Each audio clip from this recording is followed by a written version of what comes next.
আপনারা যারা রয়েছেন আওয়ামী লীগের, ছাত্রলীগের, যুবলীগের, আপনাদের ন্যূনতম যদি কমন সেন্স থাকে, একটা জিনিস চিন্তা করেন, শেখ ফ্যামিলির একটা কারোই কিছু হয় নাই। হাসিনা যখনই বুঝেছে যে she will no longer survive, সে প্রথমেই যে কাজটি করেছে, তার ফ্যামিলির যে মানুষগুলো রয়েছে তাদেরকে উনি বিদেশে পাঠিয়ে দিয়েছেন। পরে উনি তার নিজের বোনকে নিয়ে বিদেশে পালিয়ে গিয়েছেন। আপনাদের কথা একবারও চিন্তা করে নাই। এবং আপনার যে বর্তমান নেতারা রয়েছে বিদেশে বসে বসে হুঙ্কার দিচ্ছে, বিদেশে বসে, এবং তারা এখনো পর্যন্ত এত বছর পর্যন্ত যেই টাকা বিদেশে পাচার করেছে সেই টাকাগুলো নিয়ে কিন্তু তারা খুব ভালো রয়েছে। কেউ থাইল্যান্ডে মজমাস্তির মধ্যে রয়েছে, দুবাইতে মজমাস্তির মধ্যে রয়েছে, বিভিন্ন জায়গার মধ্যে কিন্তু তারা খুব ভালো পর্যায়ে রয়েছে। কিন্তু আপনার অবস্থায় দেখুন, আপনি কিন্তু দৌড়ের উপরে রয়েছেন। তার মানে আপনাকে ব্যবহার করে আপনার নেতা রাজনীতি করেছে, এখন আপনার জীবন বিপন্ন হচ্ছে। চলমান আমাদের দেশে বেশ কিছু ঘটনা ঘটেছে। ঘটনার পরিপ্রেক্ষিতে সার্বিকভাবে আমরা বিষয়গুলো নিয়ে কথা বলবো। প্রথমত যে বিষয়টি সেটি হচ্ছে যে আমরা আওয়ামী লীগের প্রতি এক ধরনের সিম্প্যাথি ক্যাম্পেইন আমাদের রয়েছে। আমাদের মধ্যে কালচারাল যে হিজামনিটা আওয়ামী লীগ ক্রিয়েট করেছে, তাদের মধ্য দিয়ে আমরা দেখছি আওয়ামী প্রীতি, যে আওয়ামী লীগের প্রতি একটা সিম্প্যাথি দেখানোর চেষ্টা করা হচ্ছে, যে আওয়ামী লীগ এটা করেছে সেটা করেছে, আওয়ামী লীগের প্রতি ন্যায্যতা নিশ্চিত করা হচ্ছে না, আওয়ামী লীগকে বাকস্বাধীনতা থেকে তাদেরকে রুদ্ধ করা হচ্ছে, তাদেরকে সভা সমিতির থেকে বঞ্চিত করা হচ্ছে, এই ধরনের কথাবার্তা বলা হচ্ছে। আপনারা যে জায়গা থেকে যুক্ত হচ্ছেন আপনাদের সবাইকে সালাম জানাচ্ছি, আসসালামু আলাইকুম। তো দেখেন, আপনাদের যেটা বলা হচ্ছে এটা হচ্ছে আওয়ামী লাস্ট যে কার্ড রয়েছে, আওয়ামী লীগের সর্বশেষ যেই অস্ত্রটা, সেটা হচ্ছে এই কালচারাল হিজেমনি। এই যে আওয়ামী লীগের কিছু দেখবেন ওই যে ধানমন্ডি কেন্দ্রিক, তারপরে হচ্ছে আপনাদের এফডিসি কেন্দ্রিক কিছু ইস্যু ছিল, যে আওয়ামী লীগ সেগুলোকে নিয়ন্ত্রণ করে, কালচারাল জায়গাটাকে নিয়ন্ত্রণ করে সেখানে আওয়ামীফিকেশন করা হয়েছে। এই আওয়ামীফিকেশন করার পরে আওয়ামী লীগের লাস্ট যে ট্রাম্প কার্ড সেটা হচ্ছে এই কালচারাল হিজামনি দিয়ে চেষ্টা করছে। আপনাদেরকে একটা জায়গায় স্পষ্ট করতে চাই, আওয়ামী লীগ কোনো রাজনৈতিক দল না। আওয়ামী লীগের যেই ইন্টারপ্রিটেশনটা যেটা হয়েছে, আওয়ামী লীগ কোনো রাজনৈতিক দল না। আওয়ামী লীগ হচ্ছে একটা ফেসিবাদী শক্তি। এই ফেসিবাদী শক্তির একটা হচ্ছে ফেসিবাদী সংগঠন রয়েছে। তাদের যে ভিত্তিটা, সেই ভিত্তিটা হচ্ছে এটা মিথ্যার উপরে প্রতিষ্ঠিত, এবং তাদের যেই হচ্ছে ব্যাকগ্রাউন্ড, তাদের যেই প্রচারণা, এটা হচ্ছে মিথ্যা। তাদের ম্যানিফেস্টো হচ্ছে মিথ্যা এবং প্রপাগান্ডা। তাহলে আওয়ামী লীগ যে বিষয়টা, সেটা হচ্ছে আওয়ামী লীগ কোনো রাজনৈতিক দল না। আওয়ামী লীগ হচ্ছে একটা ফেসিবাদী সংগঠন, যাদের মূল জায়গাটা সেটা হচ্ছে মিথ্যা এবং প্রপাগান্ডা। এই মিথ্যা এবং প্রপাগান্ডার উপরে তাদেরকে সাপোর্ট দেওয়ার মতো একটা অভিজাততন্ত্র রয়েছে, একটা অভিজাততন্ত্র বা অলিগার্ক শ্রেণী। এই অলিগার্ক শ্রেণীটাই হচ্ছে আওয়ামী লীগকে কিন্তু এতদিন পৃষ্ঠপোষকতা দিয়েছে, এবং এই অলিগার্ক শ্রেণীর সাথে আওয়ামী লীগের একটা রিসিপ্রোক্যাল সম্পর্ক ছিল, যে আওয়ামী লীগ তাদেরকে ফেসিলিটেট করেছে। আপনি 10-12টা কোম্পানি, 10-12টা গোষ্ঠী তাদেরকে ফেসিলিটেট করেছে, এবং আওয়ামী লীগকে তারা ফেসিলিটেট করেছে। এবং দিন শেষে যেটা হয়েছে, আওয়ামী লীগ একটা জনবিবর্জিত একটা দলে সেখানে পরিণত হয়েছে। নচেত 5ই আগস্টে যে ঘটনা ঘটেছে, আপনারা দেখেছেন যে আওয়ামী লীগের বলেছে যে এশিয়া মহাদেশের সর্ববৃহৎ সংগঠন, আওয়ামী লীগের সাথে আরও সম্পৃক্ত যে সংগঠনগুলো রয়েছে, তা সত্ত্বেও কিন্তু একটা মানুষকেও রাস্তায় পাওয়া যায়নি যে আওয়ামী লীগকে ডিফেন্ড করার মতো, একজনকেও পাওয়া যায়নি। তো আওয়ামী লীগের সাথে বেসিক্যালি যে সম্পর্কটা ছিল সেটা হচ্ছে স্বার্থের সম্পর্ক।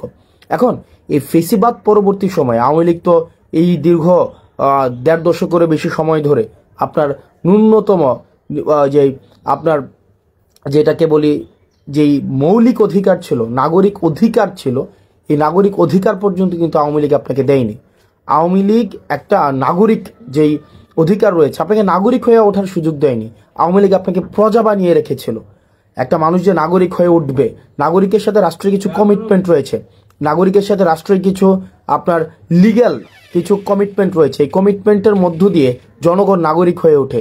আওয়ামী লীগ কিন্তু একটা মানুষকে নাগরিক হিসেবে কখনোই স্বীকৃতি দেয়নি। আওয়ামী লীগ প্রজা বানিয়ে রেখেছে এই দীর্ঘ 1.5 দশকের বেশি সময় ধরে। এখন আজকে এই 1.5 দশকের বেশি সময়ের পরে আমরা যেটা হচ্ছে যে আওয়ামী লীগের সাথে আমাদের সম্পর্কটা কেমন হবে। আওয়ামী লীগের সাথে আমাদের সম্পর্কটা দেখেন, আমরা এই বিষয়টা খুব স্পষ্ট যে আমরা পোস্ট আওয়ামী সিচুয়েশন এখন রয়েছে। আওয়ামী লীগ বর্তমান বাংলাদেশও অপ্রাসঙ্গিক। আওয়ামী লীগ বর্তমান বাংলাদেশে যদি প্রাসঙ্গিক থাকতোই তাহলে 5ই আগস্ট হতো না। আপনি দেখেন যে ধানমন্ডি 32 আওয়ামী লীগের কিবলা বলা হয়। আওয়ামী লীগের তীর্থস্থান বলা হয়। এই যে আওয়ামী লীগের তীর্থস্থানকে মানুষ স্বপ্রণোদিতভাবে আপনাদের ভেঙে ঘুরিয়ে দিয়েছে। আপনি পেয়েছেন আওয়ামী লীগের কাউকে যে এটাকে আটকানোর জন্য? কাউকে পান নাই, একজনকেও পান নাই। এখন দেখেন আওয়ামী লীগের যে মিডিয়া সন্ত্রাস রয়েছে, বট বাহিনী রয়েছে, আওয়ামী লীগ যে আপনার 260 বিলিয়নের বেশি টাকা বিদেশে পাচার করেছে, সেগুলোর অর্থায়নে এখনো পর্যন্ত কিন্তু এই রাষ্ট্রের এগেনস্টে ষড়যন্ত্র অব্যাহত রয়েছে। আপনার আমার জায়গা থেকে আমাদের একটি বিষয় খুবই স্পষ্ট করতে হবে। আমরা দুইটা দলে আমাদেরকে ভাগ করে নিতে হবে। এক হচ্ছে নির্যাতক এবং নিপীড়ক, একটা হচ্ছে নির্যাতিত এবং নিপীড়ক, এই দুই দলে ভাগ। একটা হচ্ছে নির্যাতক এবং হচ্ছে নিপীড়িত, দুইটা শ্রেণীতে ভাগ। আমরা ছিলাম নির্যাতিত, নিপীড়িত, আর আওয়ামী লীগ হচ্ছে কি নির্যাতক এবং নিপীড়ক। এবার আসেন এই নির্যাতক এবং নিপীড়কের এই একটা ক্লাসে কে পড়তেছে? একটা ক্লাসে আওয়ামী লীগ পড়তেছে। আর নির্যাতিত এবং নিপীড়িতের ক্লাসে কে পড়তেছে? নির্যাতিত এবং নিপীড়িত যারা ছিল এই দীর্ঘ 1.5 দশকের বেশি সময় ধরে, তাদের মধ্যে দেখবেন বিএনপি ছিল, বাংলাদেশ জামাত ইসলামী ছিল, এবং অন্যান্য ফেসিবাদ বিরোধী যে রাজনৈতিক যে দলগুলো তারা ছিল, তারা সবাই হচ্ছে নির্যাতিত এবং নিপীড়িত। অন্যদিকে নির্যাতকের ভূমিকায় কে ছিল? নির্যাতকের ভূমিকায় আওয়ামী লীগ ছিল। সুতরাং সেই জায়গা থেকে এখনো পর্যন্ত আমাদের যে লড়াইটা, পোস্ট আওয়ামী লীগ পরবর্তীতে আমাদের যে লড়াইটা, এই লড়াইটা কিন্তু বিএনপির সাথে আমার লড়াই না, বাংলাদেশ জামাত ইসলামের সাথে আমার লড়াই না, বরং আমাদের এখানে ক্লাসিফিকেশনটা খুবই স্পষ্ট। সেটা হচ্ছে যে নির্যাতকের বিরুদ্ধে আমাদের নির্যাতিতদের লড়াই। অর্থাৎ এই যে দীর্ঘ 1.5 দশকের বেশি সময় ধরে যারা নির্যাতিত হয়েছে, তারা একত্রিতভাবে আওয়ামী লীগের বিরুদ্ধে তাদের লড়াইটা অব্যাহত রাখবে। এবং 5ই আগস্ট পরবর্তী যে বাংলাদেশে রয়েছে, এই বাংলাদেশে এই নির্যাতিত শ্রেণীটা বা যেই মজলুম শ্রেণীটা, তাদের মধ্যে মতপার্থক্য থাকতে পারে, তাদের মধ্যে পলিসি ডিসকাশন হবে, তাদের মধ্যে টেবিল টক হবে, তাদের মধ্যে বিভিন্ন বিষয়ে ডিসএগ্রিমেন্ট হবে, তাদের মধ্যে এই জিনিসগুলো অব্যাহত থাকবে। কিন্তু নিপীড়ক এবং নির্যাতকের ভূমিকায় যে আওয়ামী লীগ ছিল, এই আওয়ামী লীগ 5ই আগস্ট পরবর্তী বাংলাদেশে কোনো অর্থেই প্রাসঙ্গিক নয়। এখন আসেন আওয়ামী লীগ, আপনি একটা জিনিস দেখবেন, এই যে দীর্ঘ 1.5 দশকে আওয়ামী লীগ যে নির্যাতন নিপীড়ন করেছে, আপনি দেখুন তো, আপনি খুব পাশের একজন ছাত্রলীগের একটা ছেলে বা আওয়ামী লীগের একটা ছেলের সাথে কথা বলে দেখেন, তাদের মধ্যে ন্যূনতম আপনার সরি ফিলিংস নাই, অ্যাকনোলেজমেন্ট নাই, তাদের মধ্যে কোনো ধরনের, আপনি অপরাধ যদি ক্ষমা করতে হয় আগে আপনাকে স্বীকার করতে হবে এটা একটা অপরাধ ছিল, একটা ক্রাইম ছিল, আমি এই ক্রাইমটা করেছি, এই স্বীকৃতিটা অন্তত আপনাকে দিতে হবে। আপনি দেখেন Awami League as a party, fine, Awami League as a party হিসেবে তাদের মধ্যে এই ফিলিংসটা নাই, বা আওয়ামী লীগের যারা নেতাকর্মী রয়েছে তাদের মধ্যেও কিন্তু এই ফিলিংসটা নেই, একটা মানুষের মধ্যেও কিন্তু এই ফিলিংসটা নাই। বরং এত মানুষকে হত্যা করার পরেও তারা এখনো পর্যন্ত হুমকি ধামকি হচ্ছে দেখে নেওয়া হবে, তুলে নেওয়া হবে, একদিন সময় আসুক তোদেরকে মেরে ফেলা হবে, তোদেরকে বাসায় থাকতে দেওয়া হবে না, এই জিনিসগুলো কিন্তু এখনো পর্যন্ত অব্যাহত রেখেছে। অর্থাৎ এত বড় একটা এত নির্যাতন নিপীড়নের পরে 2000 মানুষকে হত্যা করেছে শুধুমাত্র ক্ষমতা টিকিয়ে রাখার জন্য, তিনটি ইলেকশনকে, গণতন্ত্রকে গলা টিপে হত্যা করা হয়েছে। এরপরেও কোনো ধরনের আওয়ামী লীগ থেকে কোনো ধরনের রিগ্রেট নাই, আওয়ামী লীগ থেকে এই পর্যন্ত একটা সরি ফিল পর্যন্ত করা হয়নি এ পর্যন্ত। যেমন আপনি আমার কমেন্ট সেকশনে গেলে দেখবেন যে আওয়ামী লীগের মধ্যে আমরা সেই ভীতিটাই সঞ্চার করতে পারি নাই। যেমন দেখেন আপনি জাস্ট 5ই আগস্ট পরবর্তী সময় দেখেন, একটা কমেন্ট করার সময় আমাদের কি পরিমাণ চিন্তা করতে হতো, কমেন্ট দেখে দেখে বাসা থেকে তুলে নিয়ে যাওয়া হতো। দেখেন আপনি যদি আমার কমেন্ট সেকশনে দেখেন তাহলেই দেখতে পাবেন যে আওয়ামী লীগের যে শুয়োর ছানারা রয়েছে, আওয়ামী লীগ সমর্থিত যে শুয়োর ছানারা রয়েছে, তাদের এখনো পর্যন্ত কি অবাধ ফ্রিডম, তারা কিন্তু এই ফ্রিডমটা কিন্তু চর্চা করতে পারছে। এবং এই আপনি যদি বলেন 5ই আগস্ট পরবর্তী সময়ে স্বাধীনতাটাকে সবচেয়ে বেশি উপভোগ কারা করছে, সেটা হচ্ছে আওয়ামী লীগ করছে। কারণ আওয়ামী লীগের কমেন্ট করতে তাদের ভয় পেতে হচ্ছে না যে তাদেরকে বাসা থেকে উঠিয়ে নিয়ে আসা হবে। এই কারণে তারা তাদের জায়গা থেকে তারা মানে গ্যাদার্সে নির্বিঘ্নে তারা কিন্তু ভয় ভীতি বা তারা তাদেরকে যে একটা আমাদেরকে সবসময় যে এটা করে ফেলবো সেটা করে ফেলবো, এই জিনিসটা কিন্তু অব্যাহত রেখেছে। সুতরাং এই 5ই আগস্ট পরবর্তীতে আপনার আওয়ামী লীগকে যদি আমি আওয়ামীফিকেশন না করতে পারি, আপনি আজকেই দেখেন আজকের ঘটনা, আজকে বেনজির কি বলেছেন, আজকে বেনজির বলেছেন যে প্রশাসন এবং পুলিশের আপনার সিংহভাগ উনি সংখ্যাটা উল্লেখ করেছেন 90% বেশি হচ্ছে আওয়ামী লীগ আপনার। এবং আওয়ামী লীগ যদি সংগঠিত হয় তাহলে পুলিশ তাদেরকে প্রোটেকশন দেবে। সো আওয়ামী লীগের নেচারটা, আওয়ামী লীগের খাসিলিয়ত, আওয়ামী লীগের যে চরিত্র, আওয়ামী লীগের যে মনন, আওয়ামী লীগের যে মনস্তত্ত্ব, এই মনস্তত্ত্বের ঊর্ধ্বে আপনাকে যাইতে হবে। আওয়ামী লীগকে আপনার একদম আমরা আমাদের জায়গা থেকে এই বিষয়টিকে নিশ্চিত করতে হবে পরবর্তী বাংলাদেশের খাসিলিয়তে, পরবর্তী বাংলাদেশের চরিত্রতে, পরবর্তী বাংলাদেশের মননে, মগজে, মনস্তত্ত্বে আওয়ামী লীগ একটা অপ্রাসঙ্গিক। আওয়ামী লীগ নামে, আওয়ামী লীগের চরিত্র ধারণ করে, আওয়ামী লীগের আদর্শ ধারণ করে আবার কেউ কখনো এই রাজনীতিতে কখনোই আর রিহ্যাবিলিটেড হইতে পারবে না। আপনি দেখেন একটা জিনিস নিশ্চিত করতে হবে। তার মানে আমরা এই জায়গায় একটা ডিমার্কেশন লাইন আমরা স্পষ্ট করেছি। এক হচ্ছে আওয়ামী লীগের সাথে আমরা একদম একটা ডিমার্কেশন লাইন, যে তাহলে নির্যাতক হিসেবে আওয়ামী লীগ চিহ্নিত, সে 5ই আগস্ট পরবর্তীতে বাংলাদেশে অপ্রাসঙ্গিক। এবার আমরা যারা নির্যাতিত, এই নির্যাতিতর আমব্রেলাতে কারা কারা রয়েছে, নির্যাতিতর আমব্রেলাতে যারা যারা গণতন্ত্রের পক্ষে ছিল, বিএনপি ছিল, জামাতে ইসলামী ছিল, অন্যান্য যে রাজনৈতিক ফেসিবাদ বিরোধী যে রাজনৈতিক দলগুলো ছিল, আমাদের পরবর্তী বাংলাদেশটা আমাদের।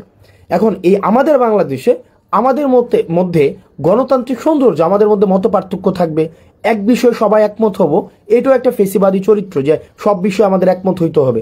আমার অনেক কিছুই বিএনপির মতামতের সাথে আমার অনেক কিছুই মিলবে না, আমার অনেক কিছুই জামাতে ইসলামের সাথে মতামতের সাথে মিলবে না, একই বিষয় আমার সাথেও তাদের অনেক কিছুই মিলবে না। কিন্তু বিষয়টা ওই বাংলাদেশ থেকে আমরা উত্তরণ ঘটিয়েছি। যদি আমার সাথে মতামতের না মিলে বিএনপি থেকে আমাকে উঠিয়ে নিয়ে যাওয়া হবে, জামাতে ইসলাম থেকে আমাকে উঠিয়ে নিয়ে যাওয়া হবে, ওই যে বাংলাদেশটা ছিল ওই চরিত্রের বাংলাদেশ থেকে এই চরিত্র আমরা উত্তরণ ঘটিয়েছি। পরবর্তী বাংলাদেশটা, এই বাংলাদেশটা আমাদের। আমরা যারা গণতন্ত্রের শক্তি ছিলাম, আমরা যারা এই ফেসিবাদকে উৎখাত করেছি, এই বাংলাদেশটা আমাদের। এই আমাদের বাংলাদেশে আমরা সচেতন থাকতে হবে। আমাদের রাষ্ট্রীয় সম্পদগুলো আমাদের, এই মানুষগুলো আমাদের। আমরা আমাদের জায়গা থেকে এই ভারত বিরোধী আগ্রাসন এবং এই আওয়ামিফিকেশনে আমাদের গুরুত্ব থাকবে। আমরা ভারত বিরোধী আগ্রাসনের আমরা আর কোনোভাবে বাংলাদেশে একটা সেফ হাউস হইতে দিব না, এবং আওয়ামিফিকেশনের আর বাংলাদেশে কোনো ধরনের আর সুযোগ থাকবে না। আর বাকি এই বাংলাদেশ বিনির্মাণের ক্ষেত্রে, নতুনভাবে বাংলাদেশ বিনির্মাণের ক্ষেত্রে, যেই বাংলাদেশের জন্য দীর্ঘ 1.5 দশকের বেশি সময় ধরে, একদম 71 পরবর্তী সময় ধরে আমাদের প্রতিনিয়ত আমাদের যে সংগ্রামটি অব্যাহত রয়েছে, সেই সংগ্রামটি থাকবে। তবে সেই ক্ষেত্রে আমাদেরকে একটি জিনিস নিশ্চিত করতে হবে যে কোনো ধরনের জাতীয় সম্পদের আমরা কোনো ক্ষতি করব না। এখন দেখেন পৃথিবীতে এমন কোনো জায়গায় নাই যেখানে ফেসিবাদকে নির্মূল করা হয়েছে কিন্তু ফেসিবাদের প্রতীকগুলো রেখে দেওয়া হয়েছে। সুতরাং এই যে ধানমন্ডি 32টা, সেটা 5ই আগস্টে এটা হচ্ছে একদম ধূলিসাৎ করে দেওয়ার কথা ছিল। 5ই আগস্টে এটা ঘৃণাস্তম্ভে পরিণত করার কথা ছিল, সেটি পরবর্তীতে এসে মানুষ স্বতঃস্ফূর্তভাবে করেছে। এখন বর্তমানের জায়গায় আমাদের যে দায়িত্বটি হবে সেটি হচ্ছে আমাদের এই বাংলাদেশটাকে বিনির্মাণ করতে হবে, যেখানে নানা মতের এবং নানা পথের সেখানে মানুষের জায়গা হবে। সেখানে যারা নির্যাতিত ছিল এতদিন তাদের জায়গা হবে, আর নির্যাতক যারা এবং নিপীড়ক যারা, তাদের আগে বিচার নিশ্চিত করতে হবে। আওয়ামী লীগের বিচার নিশ্চিত করতে হবে।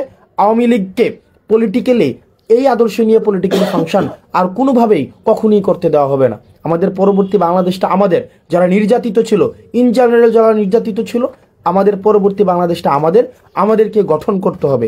আমাদের মনে রাখতে হবে এই তরুণদের যেই আমাদের জোশ রয়েছে এবং আমাদের প্রবীণদের যে হোশ রয়েছে, আমাদের তরুণদের জোশ এবং প্রবীণদের হোশ, এই দুইটা সংমিশ্রণে আমাদের পরবর্তী বাংলাদেশ গঠিত হবে। তরুণদের বুদ্ধিদীপ্ত এবং তেজদীপ্ত যে ভূমিকাটি রয়েছে, প্রবীণদের যে বুদ্ধিদীপ্ত ভূমিকাটি রয়েছে, সেটির সংমিশ্রণে পরবর্তী বাংলাদেশ আমাদের বিনির্মাণ হবে। এবং একটি বিষয় নিশ্চিত করতে হবে, আমরা আওয়ামী লীগকে রাজপথে আমাদের প্রতিহত করতে হবে। আওয়ামী লীগ পরবর্তী বাংলাদেশে পলিটিক্যালি ফাংশন করবে না, কখনোই করবে না। তাদেরকে আগে সরিফিল করতে হবে, তাদের বিচারের সম্মুখীন করতে হবে, বিচার প্রক্রিয়ার মধ্য দিয়ে আওয়ামী লীগকে নিষিদ্ধ করতে হবে। এর পরবর্তীতে আওয়ামী লীগের যেই অন্যান্য যে সমর্থক রয়েছে, আওয়ামী লীগের তো একটা সমর্থক একটা অংশ রয়েছে, রিকনসিলিয়েশন প্রক্রিয়ার মধ্য দিয়ে তারা কিভাবে সমাজের মূলধারায় ফিরতে পারে সেটি আলোচনা সাপেক্ষে নির্ধারিত হবে। সে পর্যন্ত আমাদের একটি বিষয় নিশ্চিত করতে হবে, যেটি বারবার বলছি, এই বাংলাদেশটা আমাদের, এই বাংলাদেশটা আমাদেরকে ধারণ করতে হবে, এই ভূখণ্ডটাকে আমাদেরকে ধারণ করতে হবে। আমরা স্টেট বিল্ডিং করতে পারি নাই, আমরা নেশন বিল্ডিং করতে পারি নাই, অ্যাজ এ স্টেট হয়ে উঠতে পারি নাই, আমরা কমিউনিটি হয়ে উঠতে পারি নাই, বাংলাদেশি হয়ে উঠতে পারি নাই। আমরা হয়ে উঠেছি আওয়ামী লীগ হয়ে, বিএনপি হয়ে, জামাতে ইসলামী হয়ে, হিন্দু হয়ে, মুসলমান হয়ে, কিন্তু অ্যাজ এ কমিউনিটি হয়ে, আমরা একটা সিভিলাইজ সোসাইটি হয়ে, নাগরিক হয়ে আমরা কখনোই বাংলাদেশে উঠতে পারি নাই। আমাদেরকে ইন্টেনশনালি ডিভিসিভ পলিটিক্সের মধ্য দিয়ে আমাদেরকে আশরাফ এবং আতরাফে বিভক্ত করে রাখা হয়েছে। আমাদের এই ভূখণ্ডের আমাদের দখলদারিত্ব নিতে হবে, এই ভূখণ্ডকে আমাদেরকে ধারণ করতে হবে এবং আমাদেরকে নাগরিক হয়ে উঠতে হবে। এই ডি আওয়ামিফিকেশন প্রত্যেকটা পর্যায় থেকে আমাদের চলমান রাখতে হবে এবং যারা আমলা রয়েছেন এবং পুলিশ প্রশাসনে রয়েছেন, আপনাদেরকে একটা বিষয়ে সতর্ক করতে চাই এবং একই সাথে অনুরোধ করতে চাই। আপনাদের প্রচলিত যে আওয়ামী লীগীয় যে কালচার ছিল, চেষ্টা, তদবির, দুর্নীতি, গুম, খুন, হত্যা, নিপীড়নে, সেখানে আপনাদেরকে স্রেফ একজন হাতিয়ার হিসেবে ব্যবহার করা হয়েছে। এই জিনিসটা বুঝুন। আপনারাও আপনাদের যেই যথাযথ জায়গা, যে এন্টাইটি, সেটাকে আপনারা বুঝে নেন। জনগণের দখলদারিত্ব আপনারা বুঝে নেন। আপনারা রাষ্ট্র জনগণের কাছে অ্যাকাউন্টেবল, এই জিনিসটাকে আপনারা ওন করেন। আপনারা মানুষকে সার্ভ করতে আসছেন, আপনারা committed two people, not committed two political party. এই জিনিসটাকে ওন করুন। আদারওয়াইজ ধানমন্ডি 32-এ যেটা হয়েছে, জনগণ, এই জনগণ এবং নাগরিক সবচেয়ে শক্তিশালী। রাষ্ট্রের কোনো এজেন্সি, ডিজিএফআই বলেন, আর্মি বলেন, সেনাবাহিনী বলেন, হাসিনা বলেন, গণভবন বলেন, জনগণ থেকে বেশি শক্তিশালী হয়ে কেউ উঠতে পারবে না। জনগণ, জনরোষ থেকে কেউ বাঁচতে পারবে না। সুতরাং এই যে আপনারা আমলা রয়েছেন, আপনারা যদি মনে করে থাকেন আপনাদের যারা এই যে ফেসিবাদী হাসিনা আবার আপনাদেরকে রিহেবিলিটেট করবে, এটা ইম্পসিবল। বরং আপনারা জনগণ যেটা চাচ্ছে, যেভাবে জনগণ ফেসিলিটেট হতে যাচ্ছে, পরবর্তী বাংলাদেশ বিনির্মাণে আপনারা সহযোগী ভূমিকা পালন করুন। আপনারা যদি মনে করে থাকেন যে সচিবালয়ে বসে আপনারা হচ্ছেন ধানমন্ডি 32-এর সাথে এবং ভারতের সাথে আপনাদের সুসম্পর্ক বিদ্যমান থাকবে, তাহলে আপনার আওয়ামী লীগকে যেভাবে বাংলাদেশ থেকে অপ্রাসঙ্গিক করে দেওয়া হয়েছে, ঠিক একইভাবে আপনাদেরকে অপ্রাসঙ্গিক করে দেওয়া হবে। এই জিনিসটা আপনারা যদি মনে করে থাকেন, হাসিনাও কিন্তু এই ভুলটা করেছিল। হাসিনা ভেবেছিল হাসিনার কোনো বিকল্প নাই। হাসিনাই হচ্ছে কি একদম হচ্ছে ইররিপ্রেসেবল, মানে হাসিনাকে রিপ্লেস করার মতো, মানে নন রিপ্লেসেবল একটা সিচুয়েশনে চলে গিয়েছে। হাসিনাকে রিপ্লেস, অল্টারনেটিভ, হাসিনার অল্টারনেটিভ আর কেউ নাই। আপনারা আমলারা যারা রয়েছেন, আপনারা পুলিশ যারা রয়েছেন, আপনারা যদি মনে করে থাকেন যে আপনাদের রিপ্লেস খুঁজে পাওয়া যাবে না, বিকল্প খুঁজে পাওয়া যাবে না, এই জনগণের শক্তিটা আপনারা অনুধাবন করতে পারেননি। মানুষ আপনাদের বিকল্প খুঁজে নেবে। সুতরাং এই আপনাদের সময় আছে আপনাদের পরবর্তী বাংলাদেশ গড়ার জন্য এবং একটা সুষ্ঠু ডেমোক্রেটিক ট্রান্সফরমেশনের জন্য আপনারা বাংলাদেশটিকে ধারণ করুন এবং একটা সেফ বাংলাদেশ নিশ্চিত করুন আপনার পরবর্তী প্রজন্মের জন্য। এবং আমরা আমাদের জায়গা থেকে দায়িত্বশীল থাকব। আমরা আমাদের জায়গা থেকে একটা জিনিস নিশ্চিত করতে চাই, আমাদের যে আইডিওলজিক্যাল কনফ্লিক্টগুলো ছিল, আমরা আইডিওলজিক্যাল কনফ্লিক্টের ঊর্ধ্বে উঠে আমরা একটা সার্ভিস ওরিয়েন্টেড স্টেটের দিকে মনোযোগ দিতে চাই। দেখেন একটা মানুষ কি চায় একটা স্টেটের মধ্যে। আপনি যদি দেখেন এখানে শাহবাগ, টিএসসি, তারপরে হচ্ছে আপনার হচ্ছে কালচারাল, আপনার এলিট সোসাইটি থেকে যদি আপনি প্রান্তিক জনপদে যান, মানুষের কাছে যান, মানুষের কিন্তু রাষ্ট্রের কাছ থেকে খুব বেশি চাওয়া নেই। মানুষের রাষ্ট্রের কাছ থেকে চাওয়া হচ্ছে জিনিসপাতির দাম কম থাকবে, সে ব্যবসাপাতি স্বাধীনভাবে করতে পারবে, তাকে চাঁদা দিতে হবে না, সরকারি যদি কোনো সুবিধা নিতে হয় তাকে লাল ফিতার দৌরত্বের মধ্যে পড়তে হবে না, তাকে ঘুষ দিতে হবে না, এবং সে নিরাপদে তার জীবনযাপন করতে হবে, শিক্ষার পরিবেশ পাবে, সে চিকিৎসা ঠিকভাবে পাবে। মানুষের কিন্তু চাওয়াটা কিন্তু খুব ক্ষুদ্র একটা চাওয়া রাষ্ট্রের কাছে, এর বেশি কিন্তু মানুষের চাওয়া নেই। প্রান্তিক পর্যায়ে মানুষের কিন্তু এর বেশি কিছু চাওয়া নেই। আপনারা যদি সিভিল সোসাইটিতে যারা রয়েছেন, সিভিল সার্ভিসে যারা রয়েছেন, পুলিশে যারা রয়েছেন, আমরা আপনাদেরকে এই অ্যাসিওরেন্স দিচ্ছি, মানুষ আপনাদেরকে সমর্থন করবে। আপনারা যদি এই আওয়ামী লীগের প্রতি যে আপনাদের একটা ন্যাক রয়েছে, আওয়ামী লীগ আপনাদেরকে অ্যাপয়েন্ট করেছে, আওয়ামী লীগ আপনাদের সুযোগ দিয়েছে, সুবিধা দিয়েছে, কিন্তু জনগণের বিপক্ষে আপনাদেরকে দাঁড় করিয়েছে, জনগণের বিপক্ষে আপনাদেরকে লাঠিয়াল বাহিনী হিসাবে ব্যবহার করা হয়েছে। এই জিনিসটা আপনারা বুঝুন, জনগণের জন্য কাজ করুন, জনগণের যে শক্তিটাকে, এই শক্তিটাকে অনুধাবন করুন। না হয় এই ধানমন্ডি 32, আমি খুব করে চাইবো যে ধানমন্ডি 32-এর পরিণতি যেন সচিবালয় না হয়। আমি এটা খুব করে চাইবো, মন থেকে চাইবো যে কোনো এক সময়, হয়তো এই বছর না হোক, 10 বছর পরে, 15 বছর পরে, 20 বছর পরে সচিবালয়ের পরিণতি যেন ধানমন্ডি 32-এর মতো না হয়, সচিবালয়ের পরিণতি যেন গণভবনের মতো না হয়।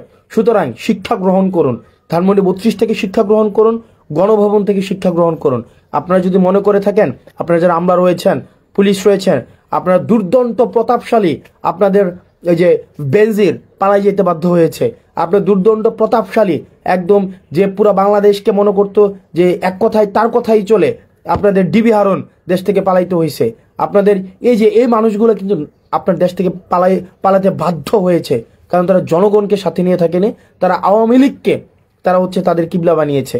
আমরা আমাদের জায়গা থেকে এই বিষয়গুলো নিশ্চিত করব এবং সাধারণ জনগণের প্রতি, আমার মতো যারা আমরা সাধারণ জনগণ রয়েছি, আপনার প্রতি আহ্বান থাকবে, এই রাষ্ট্রের দখলদারিত্ব আপনারা বুঝে নিন, এই ভূখণ্ডের দখলদারিত্ব বুঝে নিন, প্রজা না হয়ে নাগরিক হয়ে উঠুন এবং আপনার রাষ্ট্রের প্রতি, রাষ্ট্রের কাছে আপনার কিছু কমিটমেন্ট রয়েছে এবং রাষ্ট্রের কাছে কিছু আপনার অধিকার রয়েছে, সেগুলো বুঝে নিন এবং এটি নিশ্চিত করুন এই যে অতীতে আপনারা যেভাবে নির্যাতিত নিপীড়িত হয়েছেন, অতীতে যেভাবে আপনাদেরকে ব্যবহার করা হয়েছে, সেটির আর পুনরাবৃত্তি যেন না হয়, সেটিকে যেন আর কেউ ব্যবহার না করে, জনগণকে যেন ব্যবহার না করে, জনগণের ক্ষমতা যেন আর কুক্ষিগত করার সুযোগ কোনো দল যেন আর না পায়।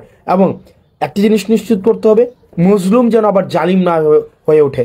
আমরা একটি স্বচ্ছ এবং একটি প্রপার ডেমোক্রেটিক ট্রান্সফরমেশনের অপেক্ষায় রয়েছি। আমরা খুব শীঘ্রই আমরা বিশ্বাস করি, আমরা যে ডেমোক্রেটিক ট্রান্সফরমেশনের জন্য দীর্ঘদিন ধরে কাজ করে যাচ্ছি, আমাদের যে স্বপ্ন, আমাদের এই ফেসিবাদ বিরোধী রাজনৈতিক দলগুলো একটি দীর্ঘ সময়ের লড়াই রয়েছে, এটি আমাদের যেই সংস্কারগুলোর পরেই সেই জিনিসগুলো আমরা ডেমোক্রেটিক ট্রান্সফরমেশনের মধ্য দিয়ে আমরা আমাদের প্রত্যাশিত জায়গায় আমরা পৌঁছাবো। সে পর্যন্ত আমাদের এই দেশটাকে ধারণ করতে হবে, আমাদের দেশটাকে ওন করতে হবে এবং আপনার এই আওয়ামী লীগের প্রতি এই ক্ষোভকে পুঁজি বানিয়ে কেউ যেন এটাকে ব্যক্তিগত জায়গায় সম্পদ লুণ্ঠন, জায়গা দখল, ভূমি দখল এই জায়গায় যেন নিতে না পারে, এই জায়গাটি নিশ্চিত করবেন। আওয়ামী লীগের প্রতি আমরা ক্ষোভ অব্যাহত থাকবে, সেটি রাজপথে অব্যাহত থাকবে এবং আওয়ামী লীগের আপনারা যারা রয়েছেন আওয়ামী লীগের, ছাত্রলীগের, যুবলীগের, আপনাদের ন্যূনতম যদি কমন সেন্স থাকে, দেখেন একটা নেত্রীর কর্মীদের প্রতি বা একটা নেতার কর্মীদের প্রতি কি কমিটমেন্ট থাকে। মানে আপনার একটা জিনিস চিন্তা করেন, শেখ ফ্যামিলির একটা কারোই কিছু হয় নাই। হাসিনা যখনই বুঝেছে যে she will no longer survive, সে প্রথমেই যে কাজটি করেছে, তার ফ্যামিলির যে মানুষগুলো রয়েছে তাদেরকে উনি বিদেশে পাঠিয়ে দিয়েছেন। পরে উনি তার নিজের বোনকে নিয়ে বিদেশে পালিয়ে গিয়েছেন, আপনাদের কথা একবারও চিন্তা করে নাই। এবং আপনার যে বর্তমান নেতারা রয়েছে বিদেশে বসে বসে হুঙ্কার দিচ্ছে, বিদেশে বসে, এবং তারা এখনো পর্যন্ত এত বছর পর্যন্ত যেই টাকা বিদেশে পাচার করেছে সেই টাকাগুলো নিয়ে কিন্তু তারা খুব ভালো রয়েছে। কেউ থাইল্যান্ডে মজমাস্তির মধ্যে রয়েছে, দুবাইতে মজমাস্তির মধ্যে রয়েছে, বিভিন্ন জায়গার মধ্যে কিন্তু তারা খুব ভালো পর্যায়ে রয়েছে। কিন্তু আপনার অবস্থায় দেখুন, আপনি কিন্তু দৌড়ের উপরে রয়েছেন। তার মানে আপনাকে ব্যবহার করে আপনার নেতা রাজনীতি করেছে, এখন আপনার জীবন বিপন্ন হচ্ছে। তো সেই জায়গা থেকে আপনারা এই জিনিসগুলো বুঝুন। এমন একজন নেত্রীর পিছনে রাজনীতি করেছেন যেই নেত্রী কি পরিমাণ ইগোইস্টিক, আপনি গতকালের বক্তব্যের মধ্যে দেখবেন শুধুমাত্র আই অ্যান্ড মাই, আমি এই আমিত্বের ঊর্ধ্বে উনি উঠতে পারেননি। সুতরাং যে আমিত্বের ঊর্ধ্বে উঠতে পারেনি, যে আমরা হয়ে উঠতে পারেনি, আপনারা তার পিছনে রাজনীতি করেছেন দীর্ঘ সময় ধরে। তো আপনার নেত্রী বা আপনার দল আপনাকে ধারণই করতে পারেনি, আপনাকে ফেলে রেখে উনি বিদেশে চলে গিয়েছেন। সুতরাং আপনারা এই জিনিসগুলো যদি অনুধাবন না করতে পারেন, আপনি বিদেশে বসে যতই হুঙ্কার দেন না কেন, এটা বাস্তবতা। আওয়ামী লীগ বর্তমানে অপ্রাসঙ্গিক, যতদিন না পর্যন্ত সে তার ভুল স্বীকার করবে, অপরাধ স্বীকার করবে এবং এই বিচার ব্যবস্থার মধ্য দিয়ে যাবে, আওয়ামী লীগকে যতভাবেই বলা হোক না কেন সেটা বাংলাদেশে কোনোভাবেই প্রাসঙ্গিক হবে না। আওয়ামী লীগকে বিচারের সম্মুখীন অবশ্যই বিচারের সম্মুখীন হতে হবে। সেই জায়গা থেকে আপনারা যারা আমার কমেন্ট বক্সে যারা আপনারা নির্বিঘ্নে আপনারা যারা আমাকে হুমকি দিতে পাচ্ছেন, আপনারা যারা ধমকি দিতে পাচ্ছেন, আমি আপনাদেরকে নিশ্চিত করতে চাই, আপনাদের এই হুমকি দেওয়া, আমাকে এইভাবে মেরে ফেলার হুমকি দেওয়া, এই অধিকারের জন্য আমি আপনার পক্ষে থাকবো। এই অধিকার যেন আর কেউ হরণ করতে না পারে, এই অধিকারটাও যেন কেউ হরণ করতে না পারে। আপনার এই দ্বিমত প্রকাশের স্বাধীনতাটার জন্য আমি চেষ্টা করে যাব। সুতরাং আপনি আপনার জায়গা থেকে এই 5ই আগস্টের পূর্ণাঙ্গ স্বাধীনতা আপনি ভোগ করেন। শুধুমাত্র একটা জিনিস মনে রাখেন, 5ই আগস্টের পূর্বে বিরোধী দল, বিরোধী মত, বিরোধী পথকে আপনারা যেভাবে রুদ্ধ করেছেন, শুধু এই জিনিসটা আপনারা মনে করে দেখেন, 5ই আগস্টের পরে আপনাদেরকে এভাবে আপনার মতকে, আপনার পথকে, আপনার চিন্তাকে, আপনার মননকে, আপনার মনস্তত্ত্বকে এভাবে রুদ্ধ করা হয়নি। সুতরাং এটাই হচ্ছে 5ই আগস্টের সফলতা, যেটি আপনারা পূর্ণাঙ্গভাবে ভোগ করছেন। সর্বশেষ আপনাদের কাছে অনুরোধ থাকবে, এই দেশটা আমাদের, পরবর্তী দেশটাকে আমাদেরকে এগিয়ে নিয়ে যেতে হবে। আমাদের দেশের আমরা এই যে ভাবাদর্শিক সংঘর্ষের ঊর্ধ্বে উঠে আমরা একটা সার্ভিস ওরিয়েন্টেড, একটা অ্যাকাউন্টেবল স্টেটের দিকে আমরা নিতে চাই, এবং আমাদের যে সমস্যাগুলো রয়েছে এই সমস্যাগুলো অ্যাড্রেস করে আমরা কাল্ট ফিগার আর চাই না। আমরা কোনো কাল্ট ফিগার, কোনো এক নেতা একজন কেন্দ্রিক সব হয়ে যাবে, গণভবন সেন্ট্রিক সব হয়ে যাবে, বঙ্গভবন সেন্ট্রিক হয়ে যাবে। আমাদের এই ধরনের সংস্কৃতি আমরা চাই না। আমাদের আগে যেটা হতো সব কিছু সমাধান হচ্ছে গণভবন, বঙ্গভবন। পৃথিবীর ইতিহাসে এই নজির কখনোই নাই। পৃথিবীর ইতিহাসে এটা খুব বিরল একটা নজির, যেখানে প্রধানমন্ত্রীর পদত্যাগ এবং মসজিদের ইমামের পদত্যাগ এবং মসজিদ কমিটির সভাপতির পদত্যাগ একসাথে ঘটেছে। সুতরাং এই যে পুরো সার্কিটটাই হচ্ছে গণভবন কেন্দ্রিক হয়ে গিয়েছিল। আমাদের ডিসেন্ট্রালাইজেশন অফ রেসপন্সিবিলিটি প্রয়োজন। আমরা এই প্রজন্ম আমরা ডিসেন্ট্রালাইজেশন অফ রেসপন্সিবিলিটি আমরা নিশ্চিত করতে চাই। প্রত্যেকটা অর্গান, প্রত্যেকটা প্রতিষ্ঠান সে নিজ নিজ জায়গা থেকে কাজ করবে, স্বাধীনভাবে কাজ করবে। অ্যাডমিনিস্ট্রেশন স্বাধীনভাবে কাজ করবে, জুডিশিয়ারি স্বাধীনভাবে কাজ করবে, পুলিশ স্বাধীনভাবে কাজ করবে। ওই যে রাজনৈতিক দল এই জিনিসগুলোকে নিয়ন্ত্রণ করার যে একটা প্রবণতা থাকে আমরা দেখেছি, আলটিমেটলি দেশের জন্য কোনো কল্যাণ হয় না। এটা থেকে হয়তো একটা দল ফেসিলিটেড হবে, এটা থেকে হয়তো দল উপকৃত হবে, কিন্তু দিন শেষে আমাদের কখনোই দেশ উপকৃত হবে না। আমরা আওয়ামী লীগ থেকে শিক্ষা গ্রহণ করতে হবে। দিন শেষে আওয়ামী লীগ কী পেয়েছে? মানুষের ঘৃণা ছাড়া। আপনি দেখেন, একটা হয়তো 15 বছরের আপনার একটা ভোগবিলাসী জীবন ছিল, 15 বছর আপনি হয়তো বিপুল পরিমাণ অর্থ কামাইতে পারছেন।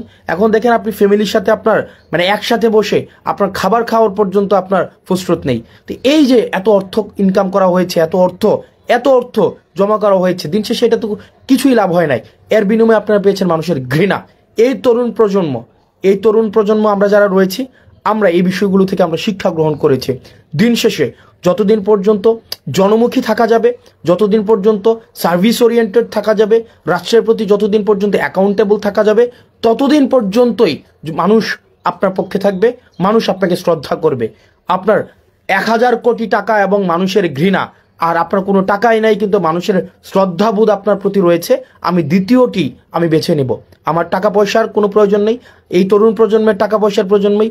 এই তরুণ প্রজন্ম আমরা কার্পিডিয়াম একরকমের। আমাদের কাছে মনে হয় এই তরুণ প্রজন্ম হচ্ছে কি বর্তমানটাকে সে বিশ্বাস করে, এবং সে বর্তমানেই একটা সেফ, একটা সিকিউর একটা জীবন চায়। এই তরুণ প্রজন্ম কিন্তু আপনি 1000 কোটি টাকা, 500 কোটি টাকা, 2000 কোটি টাকা তার মাইলের পর মাইল জমি হবে। এই তরুণ প্রজন্ম আমার কাছে, আমি ব্যক্তিগতভাবে যেটা দেখেছি, আমি আমার সার্কেলে, সোসাইটিতে, আমি আমার আশেপাশে যেটা দেখেছি, তাদের ওই ধরনের কোনো ঝোঁকই নাই। এই তরুণ প্রজন্মের যে ঝোঁক, সেই দিনটাকে খুব সুন্দরভাবে সে কাটাবে, সেই দিনের তার ফ্যামিলির সাথে কাটাবে, সেটা নিরাপত্তা চায়, এবং সে একটু তার জায়গা থেকে তার ইনকাম অনুযায়ী সে একটু লাক্সারি চায়। এর বেশি কিচ্ছু না। এই যে আওয়ামী লীগ যে পরিমাণ 260 বিলিয়ন, 260 বিলিয়ন, আপনি প্রত্যেক বছর আপনি চিন্তা করেন, আমাদের মতো একটা দেশ থেকে 260 বিলিয়ন মানি সাইফোনিং হয়েছে, বিদেশি টাকা পাচার হয়েছে, চিন্তা করেন। তো আমরা এই জায়গার ঊর্ধ্বে উঠতে চাই। এই দেশটা আমাদের এই 5ই আগস্ট পরবর্তীতে এই দেশটাকে আমাদের ধারণ করতে হবে, এই দেশটাকে আমরা গঠন করতে হবে, এবং এই দেশটাকে আমরা ভাবাদর্শিক সংঘর্ষের ঊর্ধ্বে গিয়ে আমরা একটা সার্ভিস ওরিয়েন্টেড স্টেটের দিকে আমরা নিয়ে যেতে চাই। সার্ভিস ওরিয়েন্টেড স্টেট, যেখানে দ্বিমত প্রকাশের স্বাধীনতা থাকবে। কাদের? আমি কিন্তু শুরুতেই বলেছি, এই নির্যাতিতদের। আমি শুরুতেই 2 ভাগ করেছি। এক হচ্ছে 5ই আগস্ট পরবর্তীতে আমাদের 2টা ভাগ ছিল। এক হচ্ছে নিপীড়কের ভূমিকায় ছিল আওয়ামী লীগ, এবং নির্যাতিতদের আমরা যারা সাফার করেছি, আমরা যারা এই নির্যাতিত যারা হয়েছি, তারা একটা লাইন। তাহলে 2 ভাগে বিভক্ত। একটা হচ্ছে নির্যাতক হিসাবে আওয়ামী লীগ, সে এই পরবর্তী 5ই আগস্ট বাংলাদেশে অপ্রাসঙ্গিক। আর নির্যাতিত যারা রয়েছে, এখানে প্রত্যেকটি ফেসিবাদ বিরোধী যে রাজনৈতিক দলগুলো রয়েছে, আমরা এই ফেসিবাদ বিরোধী প্রত্যেকটি রাজনৈতিক দলের নিজস্ব মতভেদ থাকলেও, মতামতের পার্থক্য থাকলেও, আমাদের পলিসি ডিসকাশনের মধ্য দিয়ে, রাজনৈতিক ইভেন্টের মধ্য দিয়ে আমরা সেগুলোকে সমাধান করব, এবং পরবর্তী বাংলাদেশটাকে আমরা ধারণ করতে হবে, আমরা গড়ে তুলতে হবে। আপনারা ভালো থাকুন, সুস্থ থাকুন। আপনারা এটি নিশ্চিত আপনারা করুন যেন ভারতের আগ্রাসন এবং আওয়ামী বিদ্বেষকে, আওয়ামী লীগের প্রতি আমাদের যে একটা মনস্তাত্ত্বিক এখনো পর্যন্ত যে ট্রমাটি রয়েছে, সেটিকে কাজে লাগিয়ে যেন কেউ ব্যক্তিগত স্বার্থ হাসিল না করতে পারে, দেশটা আমাদের দেশটাকে আমাদের রক্ষা করতে হবে, জাতীয় সম্পদকে সুরক্ষা দিতে হবে, এবং আমাদের একটা সার্ভিস ওরিয়েন্টেড স্টেটের দিকে আমাদেরকে এগিয়ে যেতে হবে। আপনারা ভালো থাকুন, সুস্থ থাকুন। আর কমেন্টে আপনারা যারা গালাগালি করছেন এবং জীবন নাশের হুমকি দিচ্ছেন, বিশ্বাস করেন, দিন শেষে আপনি কিচ্ছু করতে পারবেন না, কিচ্ছু করতে পারবেন না, নাথিং। আপনারা যদি মনে করে থাকেন আমরা জীবন নাশের আশায় আমরা ভয় পাই, আমরা জীবন নাশ হবে আমাদের, এটা এটা এই সিচুয়েশন মানে ইটস গন লং ব্যাক এগো। সুতরাং এইটা নিয়ে আপনি যদি মনে করে থাকেন আপনি আমার জীবন নাশের হুমকি দিবেন, এটা আপনার জীবন নাশের হুমকি দিলে দেশেই থাকতেন, দেশেই ডিফেন্ড করতেন, ওই বিদেশে পালাই গিয়ে জীবন নাশের হুমকি দিতেন না। সো আপনাদের দৌড় ওই কমেন্ট সেকশন পর্যন্তই, জীবন নাশের হুমকি দেওয়া। আমরা ওই অতীত ফেলে আমরা সামনে এগিয়ে যাব। আমাদের নানা মতের মানুষ থাকবে, নানা পথের মানুষ থাকবে, আমরা সামনে এগিয়ে যাব। আমরা ওই অতীত নিয়ে আমরা আর কাজ করব না। আপনারা ভালো থাকুন, সুস্থ থাকুন।